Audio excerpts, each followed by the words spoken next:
இன்றைய மெய்ப்பொருள் காண்பது அறிவு நிகழ்ச்சியில் அச்சு ஊடகங்களில் வந்திருக்கும் செய்திகளின் பின்புலத்தை ஆராய்வோம் வாருங்கள். இன்று மிருனால் சென் பிறந்த நாள். அப்படின்னா மிருனால் சென் யாருங்கும் பொழுது வங்கதேசத்தைச் சேர்ந்த, அதாவது நம்ம மேற்கு வங்காளத்தை உள்ள திரைப்பட இயக்குனர். அதாவது இந்திய திரைப்படங்களை உலகத்தரத்துக்கு உயர்த்திய இயக்குனரும் கூட இவரோட முக்கியமான இதெல்லாம் பார்த்தீங்கன்னா விடுதலை போராட்ட வீரர்களை விடுவிக்கும் வழக்குகளில் தான் அதிகமாக இவர் ஆஜராயிருக்கிறார். அது ரொம்ப முக்கியமான விஷயமா. அது மட்டும் இல்லை, கம்யூனிஸ்ட் சிந்தனையும் உள்ளவர், அப்படி கமிட்மெண்ட் உள்ளவர்.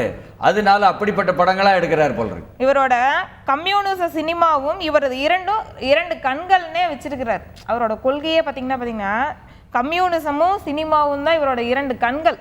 ரொம்ப ஒரு பெரியதொரு பிரேக் த்ரூ. நிறைய பேருக்கு, இளைய தலைமுறைக்கு தெரியலைன்னா தெரிஞ்சுக்கிடட்டு, அந்த அளவுக்கு மிருனால் சென் முக்கியமானவர் எனும்பொழுது, அதே மாதிரி நடுத்தர மக்களுடைய அந்த குடும்ப பிரச்சனைகளை சித்தரித்து தான் கொண்டு வந்திருக்கிறார். அவரோட கதைகள் பார்த்தீங்கன்னா வாழ்வியலா கொண்டுட்டு போயிருக்கிறார். அதாவது இவர் 1923 பிறந்தாரு என்று சொன்னா, ஃப்ரீத்பூர் என்ற வங்கதேசத்துல இன்னைக்கு பங்களாதேஷ்ல இருக்கக்கூடிய இடத்துல இவருடைய தந்தை வழக்கறிஞராக இருந்து விடுதலை போராட்ட வீரர்களை விடுவிக்கிற வழக்குகளை தான் அவர் அதிகம் ஈடுபட்டிருக்காரு. அப்ப காசு அதிகம் வராத, அவர் காசு அதிகம் அல்ல, வழக்கு எது கிடையாது. அப்படிப்பட்ட ஒரு வாழ்நிலையில் தான் இருந்து வளர்ந்து வராரு.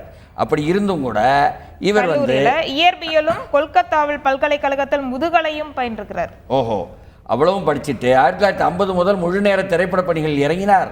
அதே போல் ராத் 4 அப்படின்னு சொல்லி ஒரு படம், அது வெற்றி அடையலைனாலும் ரெண்டாவது படமான நீர் ஆகார்ஷர் என்ன நீச்சே இந்திய அளவில் அங்கீகாரம் பெற்று மூன்றாவது திரைப்படமான பைசே வருஷன் மாபெரும் வெற்றி படமாக இவருக்கு அமைந்திருக்கு. இந்த அளவுக்கு செய்யறவர் ஏக் தின் பிரத்தீன் என்ற படம், காரிஜ், கல்கத்தா 71, இப்படியாக 80வது வயதில் அவர் இயக்கிய அமர் விபுவன், இப்படி பல்வேறு சினிமாக்களில் கொல்கத்தா நகரத்தையே மையமாக கொண்டு கதைகளமாக தான் கொண்டு வந்து தான் அந்த படத்தை எப்படியும் கல்கத்தா கொண்டு வராம என்ன ஒரு கதாநாயகனா அதுலேயும்.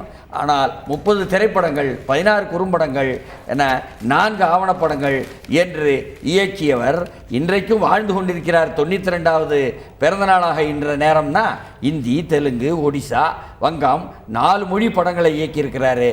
இந்தியாவில் விருதுகள் பெற்றது என்பதை தாண்டி உலக திரைப்பட விழாக்களிலும் திரையிட்டு விருதுகளை வென்றுள்ளார் இவர். கேன்ஸு, பெர்லினு, வெனிஸு, மாஸ்கோ, சிகாகோ, கெய்ரோ, இப்படி எல்லா உலக திரைப்பட விழாலையும். அப்போ இப்படியாக இதை மட்டும் இல்லாம 2004ஆம் ஆண்டு சுயசரிதை ஆல்வேஸ் பீயிங் பார்ன் எழுதியிருக்கிறார். இந்திய நாடாளுமன்ற மாநிலங்களவையில 1998 முதல் 2003 வரை கௌரவ உறுப்பினராகவும் இவர் இருந்திருக்கிறார். மாநிலங்களவை உறுப்பினராகவே இருந்தவர் மிருனால் சென். இப்படியாக மிருனால் சென்னுடைய வரலாற்றை பார்க்கும் பொழுது உள்ளபடியே அவருடைய கேரியரில் Mrinal Sen films had received awards from almost all major film festivals என்ற செய்தி தான் பல்வேறு உலக விஷயங்களையும் பெற்றிருக்கிற தேசிய விருதுகளை எல்லாம் பெற்ற படங்கள் 69, 74, 76, 80 என்று பெற்றிருக்கிறார். அதே போல் தேசிய அளவு 2வது என்ன சிறந்த படம் என்று 72, 80 பெற்றிருக்கிறாரு. இப்படி பல்வேறு விருதுகளை பெற்ற மிருனால் சென்னுடைய பிறந்தநாள் எனும்பொழுது திரைப்படத்தின் மூலமாகத்தான் பரந்துபட்ட மக்களிடம், எளிய மக்களிடம் செய்திகளை கொண்டு போவோம் என்பதில் வெற்றி அடைந்தவர் மிருனால் சென் என்று பார்க்கும் பொழுது, இதே மாதிரி ஒருத்தர் வெற்றி அடைஞ்சிருக்கிறாருங்க. உலகத்தில் எல்லாருமே பூமிக்கு மேலே வாழ்கிறோமா, இவர் வித்தியாசமாக சிந்திக்கிறாராமே ஒருத்தர். நிலத்தடி வாழ்க்கை தினம் என்று இன்றைய நாளை அமெரிக்காவின் மாகாசெட்ஸ் மாநிலத்தின் கேப்காட் என்ற இடத்தில் பிறந்த மால்கம் வெல்ஸ் அப்படின்னு ஒருத்தர் 1920 பிறந்தது பார்த்தீங்கன்னா 1911/3/1926 மறைஞ்சது 2009. இவர் மிகப்பெரிய ஒரு வித்தியாசமான மனிதர். எப்படின்னு பார்த்தீங்கன்னா எழுத்தாளர், விரிவுரையாளர், கட்டுரையாளர், இப்படி கேள்விப்பட்டிருப்பீங்க. ஆனா இவர் சொல்றது என்னன்னா, வீட்டை கீழே கட்டுங்க, அதாவது மண்புழு, புழு இதுங்கெல்லாம் எப்படி வாழ்றாங்க அந்த மாதிரி ஒரு வித்தியாசமான வாழ்வதற்கு தனியா தர இருக்குது பூமி, மனுஷன் கட்டுறன்னு கேள்வியே எழுப்பி இருக்கிறாரு.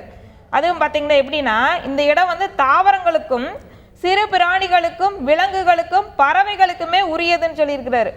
மனிதர்கள் ஏன் இவற்றுடன் சேர்ந்து வாழ வேண்டும் ஒரு கேள்வியை எழுப்பி எல்லாத்தையும் திரும்பி பார்க்கவும் வச்சிருக்கிறாரு. அதே போல தோண்டிக்கிட்டு நீங்கள் சுரங்க மாதிரி தோண்டிக்கிட்டு வாழுங்க என்பதை ஒரு புதிய அணுகுமுறையாக கொண்டாந்து அதை இந்த நாள்ல எல்லாரும் செய்வாங்களாமே.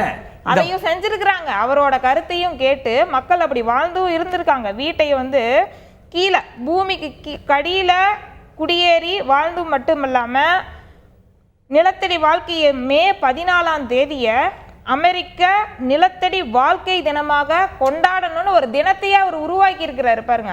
இதே அமெரிக்காவும் ஐரோப்பிய நாடுகளும் இலங்கை அரசுக்கு பின்னால் இருந்து ஒத்துழைத்து கொடுத்த குடுல இனப்போரில் பாதிக்கப்பட்ட தமிழர்கள் நாங்கள் பங்கரிலேயே வாழ்ந்து பழக்கம் உள்ளவர்கள் அல்ல ஐயா என்று ஈழத்தமிழர்கள் 8 ஆண்டு 10 ஆண்டுகளாக வாழ்ந்ததை சொல்ல வேண்டியிருக்கும் போல இருக்கு.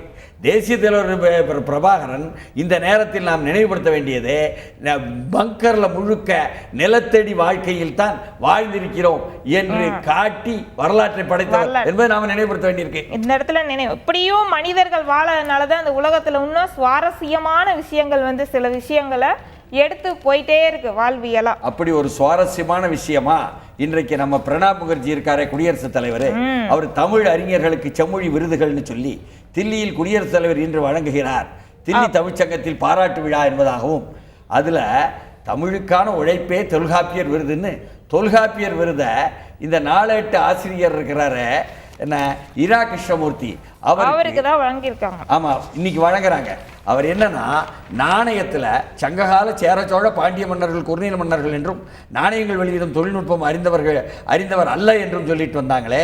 சங்க காலத்தில் பண்டமாற்று முறையில் தான் தமிழகத்தில் வாணிபம் நடந்ததாகவும் வரலாற்றாசிரியர் எழுதியிருக்காங்க. ஆனா இக்கருத்தை தகர்க்கும் வகையில் பெருவழுதி என்ற பெயர் பொறிக்கப்பட்ட சங்ககால பாண்டிய மன்னர் வெளியிட்ட நாணயத்தை இவர் வந்து 1985 கண்டுபிடித்த கிருஷ்ணமூர்த்தி அது மட்டும் இல்லாம கண்டுபிடிச்சிருக்காரு. அத தமிழ் தாய் திருவள்ளுவரில் சமர்ப்பித்து தமிழுக்கு தொண்டு செய்தது வரலாற்றில் ஒரு திருப்பு முனைன்னு சொல்லி தமிழர் பெருமையை நிலைநிறுத்திய அவர் செயலுக்கு லண்டனில் உள்ள நாணயியல் ஆய்வுக் கழகம் FRNS பட்டம் வழங்கிச்சா.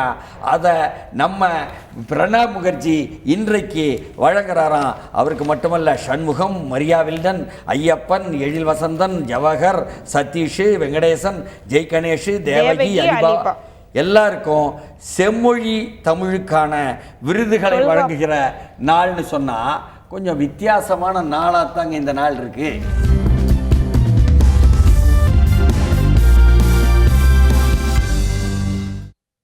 அதாவது நமது தலைமை அமைச்சர் நரேந்திர மோடியின் சீன பயணம் பற்றி, சீன பயணத்தினுடைய லட்சியம் என்ன என்று MK நாராயணன் ஒரு கட்டுரையை தமிழ் ஏட்டில் எழுதியிருக்கார்.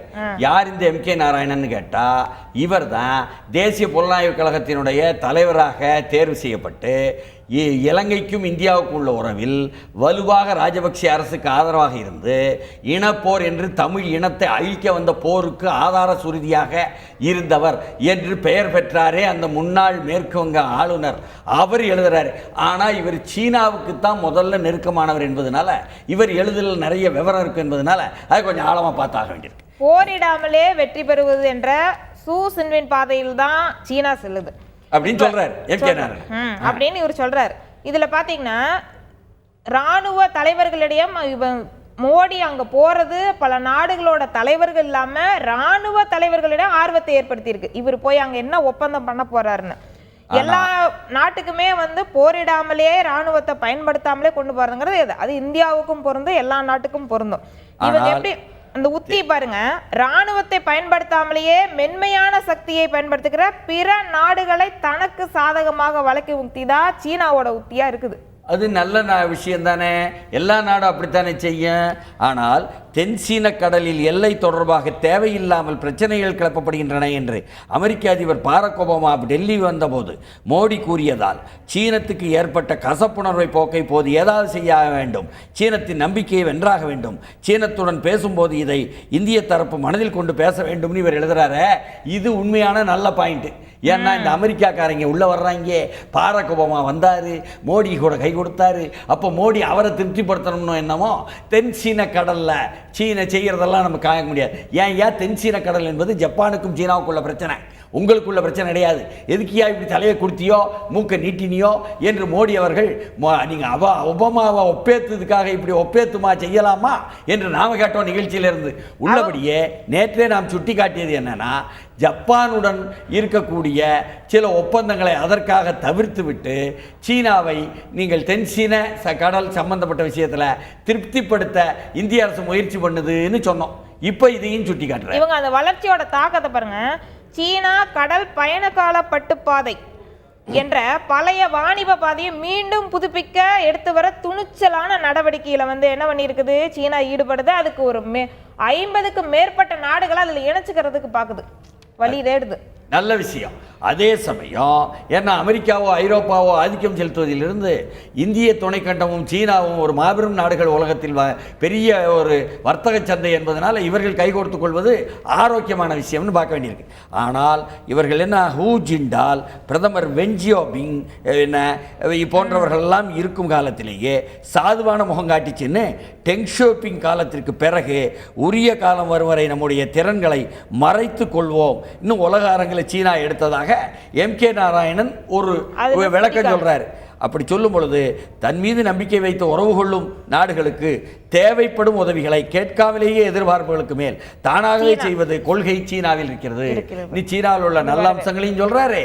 அதே போல ராஜ்ய ரீதியாக சீனா பல வெற்றிகளை பெற்றது என்பதையும் சுட்டிக்காட்டி சீனா பாகிஸ்தான் நாம் ஏற்கனவே சுட்டிக்காட்டின மாதிரி 2,80,000 கோடி ரூபாய்க்கு சீனா ஒதுக்கியிருக்கு பாகிஸ்தானுக்கு இருக்கக்கூடிய பொருளாதார தாழ்வாரத்துக்காக என்று சொல்லி அது ஆபத்தா போய் முடிஞ்சிடக்கூடாது ஐயா என்று சுட்டிக்காட்டி மிதமிஞ்சிய தேசியவாதம் தான் மட்டும் விதிவிலக்கு என்ற எண்ணம் சீனத்தை மையமாக கொண்டதுன்னு சொல்லி சீனாவுக்கு எதிராகவும் சில கருத்துக்களை சொல்லி இருக்கிறாரு, விதைச்சிருக்காரு இவர். ஆனால் இதே மாதிரி இந்த நிருபமா ராவ்னு சொல்லி இவர்களும் யாருன்னு சொன்னால் இந்திய வெளிவிவகாரத்துறை அமைச்சராக செயலாளராக இருந்து கொண்டு இப்பொழுது இல்லை, இப்போ அமெரிக்காவுக்கு தூதுவராக இருக்கார், சீனாவுக்கு தூதுவராக இருந்தார். இவரும் எம்.கே. நாராயணன் சீனாவுக்கு தூதுவராக இருந்தார். இவரும் என்னன்னு சொன்னால் இலங்கையுடன் உள்ள உறவில் ராஜபக்சேக்கு ஆதரவாக சகோதரி போல் நடந்து கொண்டு இந்த நிருபமா ராவ் அமெரிக்க தூதராக போகிறார் ராஜபக்சேயாவிலேயே ஒரு வழியனுப்பு விழாவை கொழும்பில் நடத்தி கொண்டு மன்மோகன் சிங் நடத்தாத நேரம் அந்த நிருபமா ராவ் எழுதுறாங்க a long March to a new relationship என்பதாக. இந்தியா சீனா ரிலேஷன்ஷிப்பு இன்னைக்கு மியூச்சுவல் ட்ரஸ்ட்டு பரஸ்பர நம்பிக்கை என்பதன் அடிப்படையில் வர வேண்டும் என்பதாக சொல்லி பழைய காஷ்மீர், சீனாவின் ஜிங்ஜியாங் இவையெல்லாம் இன்டிமேட்லி லிங்க்டு 21வது நூற்றாண்டினுடைய சில்க் ரோடு முன்முயற்சி என்பது அதையும் கூட எம்.கே. நாராயணன் சுட்டி காட்டியிருக்கிறாரு.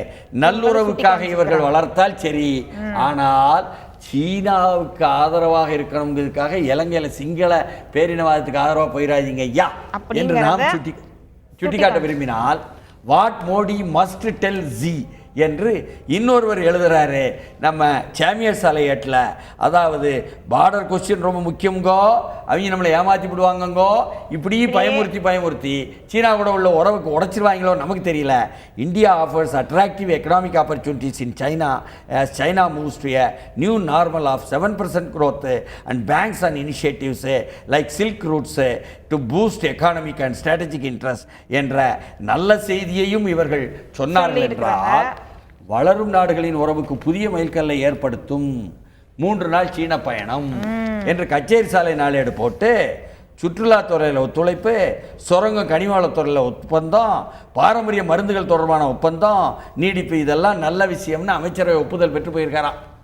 அப்படின்னு சொல்லும் பொழுது prime minister will push China to cut trade deficit வேற வந்திருக்கா.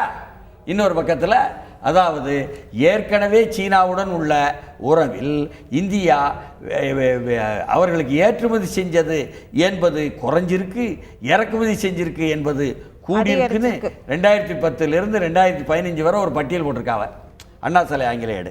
ஆனால் இந்தியாவில் இருந்து வெளிநாட்டுக்கு அனுப்புறது சீனாவுக்குன்னா முதல்ல பருத்தி அனுப்புகிறாங்க, அதிகம் அதுமாதிரி காப்பரும் ப்ராடக்ட் அனுப்புகிறாங்க, பிறகு ஓட்ஸ் அனுப்புகிறாங்க என்பதெல்லாம் போட்டு இந்தியாவில் அதிகமான அளவு இந்த ஆண்டினுடைய வர்த்தக உறவில் சீனா தான் நிற்கிது. 10.9 என ஏற்றுமதி என்பதாகவும் இறக்குமதி 55.8, அமெரிக்கா அதை விட குறைவாக, அதாவது ஏற்றுமதியில் அமெரிக்கா 38.4 நிறைய இருக்குது, ஆனால் இறக்குமதியில் 19.8 குறைவாக இருக்குது என்பதாகவும் ஒரு பட்டியலை எடுத்து இவர்கள் போட, நல்லது நடந்தால் சரி, interpreting Modi speak on China என்பதாக ஒரு கட்டுரையை எடுத்து போட்டு, Modi will not just push an economic agenda but will also try and craft a strong politico cultural plan. தன்னுடைய பயணத்தில் ஒரு வலுவான அரசியல் பண்பாட்டு திட்டத்தையும் அவர் செய்யணும் அப்படிங்கிறத எதிர்பார்ப்பு. ரொம்ப தெளிவான இந்த எதிர்பார்ப்பையும் போட்டு, in China going beyond optics என்று redefining India geopolitical relationship, Modi would have to take a call on balance of power in Asia Pacific என்று கட்டுரைகள் போட்டிருக்கிறார்களே. நேரு மாவோ காலத்தில் உள்ளதை கட்டுரையாக போட்டு, அப்போ நேரு மாவோ காலத்தில் நல்லா தானே இருந்துச்சுன்னு, என்ன முதல்ல நல்லா இருந்துச்சுங்க, ஆனால் இப்போ இல்லை அமெரிக்கா சொல்லிச்சின்னு 62ஆம் ஆண்டு இந்தியாவின் சீன யுத்தம் நடத்தியவர் நேருவா என்பதையும் கூட கணக்கில் எடுக்கணும்.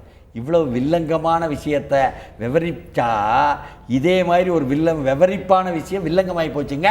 அப்படிதான் நேத்து என்ன போட்ட தப்பு கணக்கு சரியா தவறா, சரி செஞ்சாரா இல்லையா? அதாவது குமாரசாமி பெங்களூர் உயர் நீதிமன்றத்தில் ஒரு தீர்ப்பு கொடுக்காரு. இந்த தீர்ப்பு ஏற்கனவே விசாரணை நீதிமன்றத்தில் குன்ஹா கொடுத்த தீர்ப்புக்கு நேர்மாறா இருக்கு. அதுல 4 ஆண்டும் 100 கோடியும்னு செல்வி ஜெயலலிதா மேல தண்டனை கொடுத்தா, இவர் என்ன முழுக்க விடுதலை என்பது கொடுத்தார். இதில் ஒரு குறிப்பிட்ட அம்சம் என்னன்னா, ஐயா நீங்கள் வருவாய் என்பதாக வங்கி கடன்களை எடுத்துக்கொள்ளவில்லை குன்ஹா அவர்களே, எப்பொழுதுமே வங்கி கடன்களையும் வருவாயை எடுத்துக்கொள்ள வேண்டும், இப்படி உச்சநீதிமன்றம் இத்தனாவது ஆண்டில் இத்தனை முறை சொல்லியிருக்கிறது என்று சொல்லிவிட்டு அதற்கு தகுந்தாப்புல சில வழிகாட்டலை கொடுத்தார். வழிகாட்டலையும் கொடுத்துருக்கிறாரு. குன்ஹாவை தீர்ப்பில் அது கணக்கை விட்டாருன்னு ஒரு கேள்வியும் எல்லாரும் சேர்ந்து ஒரு இதை வச்சிருக்கிறாங்க. அது என்னங்கிறத இடைவேளைக்கு அப்புறம் பார்ப்போம்.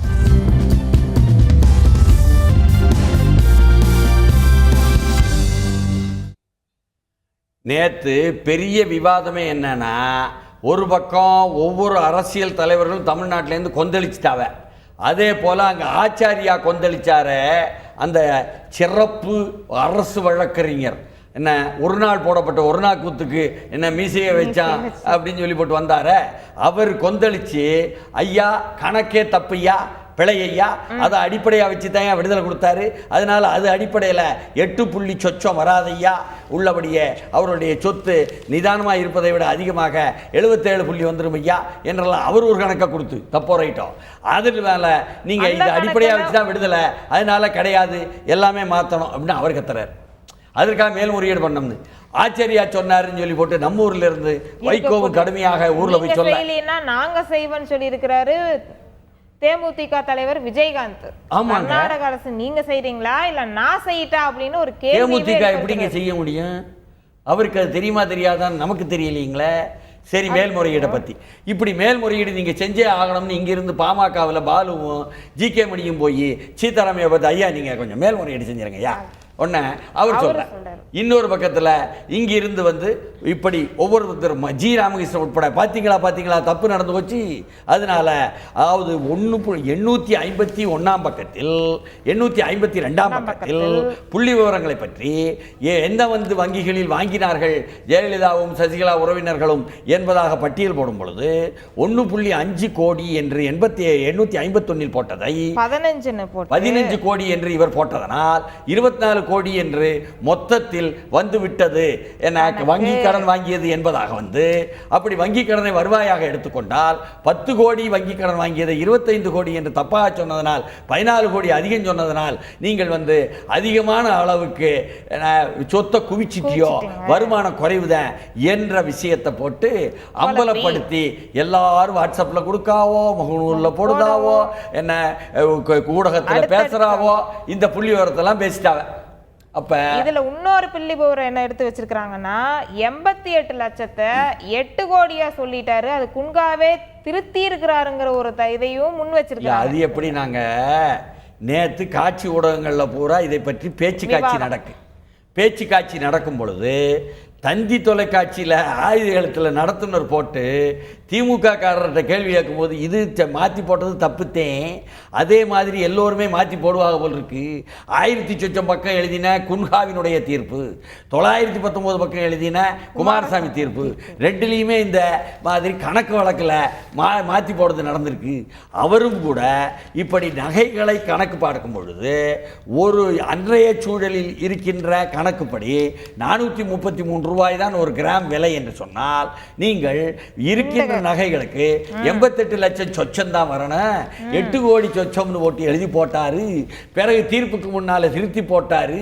இதனால எல்லோரும் பிழை விடுதலை தான் ஐயான்னு சொல்ல, வழக்கறிஞர்கள் 2 பேர் அழகா கனகராஜ் அதே மாதிரி வைபவ் அழகா எடுத்து சொல்லி இதெல்லாம் இல்லையா, நீங்க ஒரேடியா தீர்ப்பு கொடுத்தவரை தீர்ப்பை எல்லாம் தாக்கி பேசக்கூடாது என்று அவிய சொல்ல என்ற தனிப்பட்ட முறையில விமர்சனம் செஞ்சா கோர்ட் அவமதிப்பு வழக்கு தொடரப்படும்னே சொல்லி இருக்கிறாங்க. அரசியல் கட்சி தலைவர்களுக்கு பார் கவுன்சில் தலைவர்கள் எச்சரிக்கையே விடுத்திருக்கிறாங்க.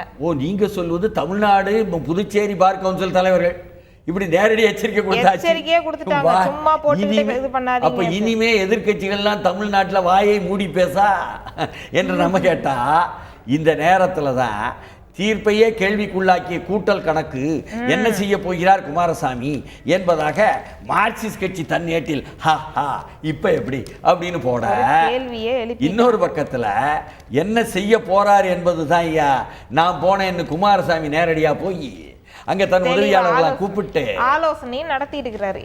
உச்ச நீதிமன்றம் ஏற்கனவே சொன்ன வழிகாட்டல் படி இன்ன பிரிவின்படி சில திருத்தங்களை செய்ய முடியும் என்பதை நாங்கள் அதை செய்கிறோம் என்று அந்த புள்ளிவிவர திருத்தம் பண்ணுதாராம். அப்ப இது என்ன ஏக்காவ 362வது சட்டப்பிரிவின் கீழே நீதிபதிக்கு அந்த அதிகாரம் உள்ளதான் உண்டு.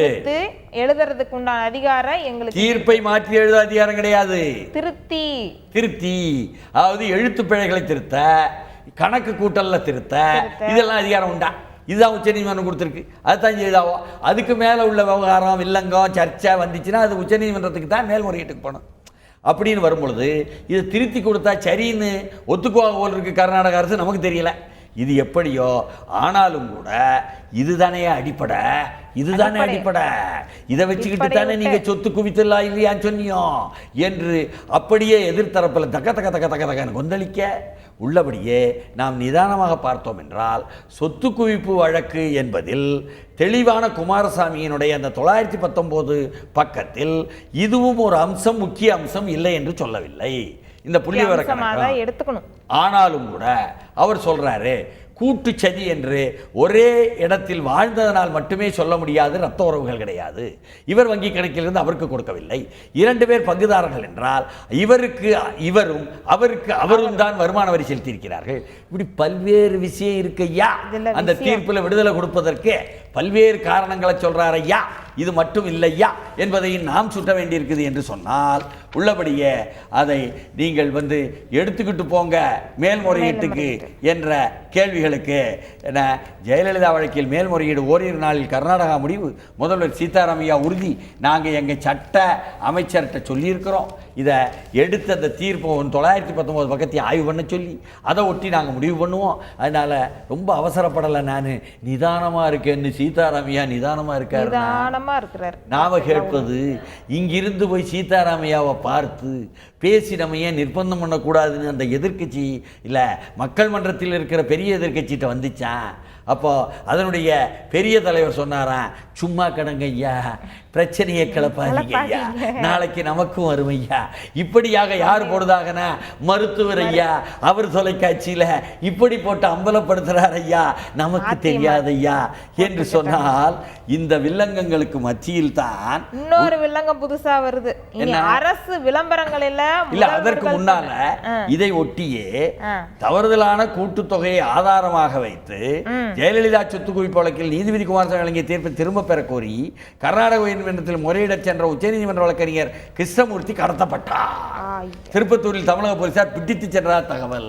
பரபரப்பு என்று திமுக தங்கள் ஏட்டில் போட்ட அந்த கிருஷ்ணமூர்த்தி வக்கீலுக்கு உடனடியாக பாதுகாப்பு கொடுக்கணும்னு வேறொரு வக்கீல் அங்கே போட தத்துட்ட உச்சநீதிமன்றத்தில் தத்து சொல்லிட்டாரு, நிறைய பிழை இருக்குது, திருத்தி கொண்டாங்க மனுவை என்று அவர் சொல்லிவிட்டாரு. அது இன்னைக்கு தான் வருது. இப்படியாக ஒரு வில்லங்கத்தை ஒட்டி பல வில்லங்கம்னு சொன்ன ஒரு சின்ன விஷயம் கிடைச்சாலும் போதும் அடிங்க ஐயா, எடுத்து அடிங்க ஐயா, தேர்தலில் தான் தோற்று போயிடுவோம் போல் இருக்கு ஐயா, விட்டக்கூடாது ஐயா என்று எல்லோரும் போட்டுக்கிட்டு நிற்காங்க பொழுதுதான் நீங்கள் சொன்ன உச்சநீதிமன்றத்தினுடைய வழிகாட்டல் politicians lose space in government acts என்று வந்திருக்கு. அது என்ன சொல்லுது என்றால் என்ன, politicians lose space in government acts என்பதாக வந்திருக்கக்கூடியதில் அந்த அரசு விளம்பரங்களில் government ads can only have pictures of prime minister, president, CJI, not neta, supreme court என்று சொல்லியிருக்காங்களே. உச்சநீதிமன்றம் நேற்று தெளிவாக சொல்லி போட்டாங்க போல் இருக்க. அதோட இல்லாம இதுல என்ன சொல்லிக்கிறாங்களே, இது சரிதான் அப்படின்னு சொல்லி விஜயகாந்த் தேமுதிக தலைவர் அவர் வந்து குரல் கொடுத்திருக்கிறார். எது சரிதான்? முதல்வர்களோட படத்தை எல்லாம் வந்து வைக்க கூடாதுன்னு உச்சநீதிமன்றம் கொடுத்திருக்கிறது சரிதான் அப்படின்னு சொல்லி இருக்கிறார். அதாவது அரசு விளம்பரங்களில், மத்திய அரசோ மாநில அரசோ விளம்பரங்களில் முதல்வருடைய படங்களை போடக்கூடாது. இந்தியாவினுடைய தலைமை அமைச்சர் படத்தையோ, இந்திய குடியரசுத் தலைவர் படத்தையோ, இந்திய உச்ச நீதிமன்ற தலைமை நீதியரசர் படத்தையோ போடலாமே தவிர மற்ற தலைவர்கள் படங்களை போடக்கூடாது, குறிப்பாக முதல்வர்கள் படங்களை போடக்கூடாது என்று சொல்லியிருக்கு. இதை விஜயகாந்த் ஆதரிக்காரா? ஆதரிக்கிறாரு. அது இல்லாம இன்னொன்னு என்ன எதிராக என்ன வந்திருக்குது பாத்தீங்களா, வாசன் இவங்கெல்லாம் வந்து எதிர்ப்பு தெரிவிச்சிருக்காங்க இதுல. அதாவது வாசனும் முத்தரசன் இந்திய கம்யூனிஸ்ட் கட்சி, வாசன் தமிழ் மாநில காங்கிரஸ். வாசன் என்ன சொல்றாரு, இது மாநில உரிமையை பறிக்கீங்க. முத்தரசன் என்ன சொல்லுதாரு, கூட்டமைப்பு சிந்தனைக்கு எதிரானது யாங்க. விஜயகாந்த் என்ன சொல்லுதாரு, நாங்க தான் இனிமே முதலமைச்சரா வரப்போறது இல்ல, நீங்க தான் வருவிய போல் இருக்கு, அதனால முதலமைச்சர் படம் போடக்கூடாது, வரவேற்கிறேன்னு சொல்லி போட்டாரான்னு நமக்கு தெரியாது. ஆனாலும் கூட நமது கேள்வியெல்லாம் உச்ச நீதிமன்றத்தினுடைய தலைமை நீதியரசர் படமெல்லாம் எதுக்கியா விளம்பரம் பண்ணணும் நமக்கு புரியல. உச்ச நீதிமன்றம் தனக்குத்தானே விளம்பரங்கள்லாம் வரக்கூடாது அப்படிங்கறதையும் கண்டிப்பா வச்சிருக்காங்க. அதில் தான் மாநிலங்களுடைய முதல்வர்கள் படங்கள் வர தேவை இருக்கிறதே, நல்ல திட்டங்களை கொண்டு வர என்ற இவர்களுடைய வாதத்திலும் ஆரோக்கியம் இருக்கிறது. இந்தியாவில் கூட்டமைப்பு சிந்தனைகளை தொடர்ந்து நீ அழித்து கொண்டிருப்பதற்கு உச்ச நீதிமன்றம் தான் காரணமா என்ற ஆதாரமான ஒரு வாதமும் வருகிறது. இதற்கு மத்தியில் நமக்கு நினைப்பு வருதெல்லாம், ஐயா ஐக்கிய முற்போக்கு கூட்டணி அரசாங்கத்தில் பின்னால் இருந்த அரசாங்கத்தில் பங்கு கொள்ளாத சோனியா காந்தி படமெல்லாம் மத்திய அரசு விளம்பரத்தில் வந்துச்சே. மாநில அரசில் கூட மத்திய அரசினுடைய ஒரு விழாக்கள் நடக்கும் பொழுது அங்கிருந்து அமைச்சர் தயாநிதி மாறனோ டிஆர் பாலுவோ என்ன இங்கே வந்தார்கள் என்றால் உடனடியாக அவர்கள் விழாக்களில் எல்லாம் என்ன எந்த அரசாங்கத்திலும் பங்கு கொள்ளாத, மாநில மத்திய அரசாங்கங்களில் பங்கு கொள்ளாத திமுக தலைவர் படம் வந்துச்சே என்ற விஷயமெல்லாம் இனிமே கிடையாது போல் இருக்கு ஐயா. நாளை மெய்ப்பொருள் காண்பதில் சந்திப்போம். நன்றி.